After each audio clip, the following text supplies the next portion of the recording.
जयकारा गुरु महाराज जी दा। बोल सच्चे दरबार की जय। फूल पत्तियां न तोड़े नी ओ मालने गुरुआं ने छावा बैणा।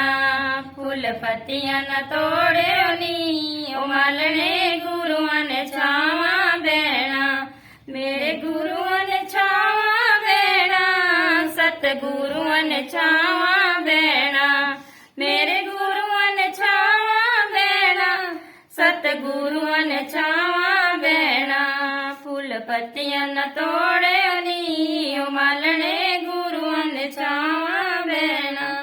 गुरु बागों बागों आए, हर कली कली मुस्काए। गुरु बागों बागों आए, हर कली कली मुस्काए। हार फुल्लां दे बनायो नी ओ मालने गुरुआं ने छावा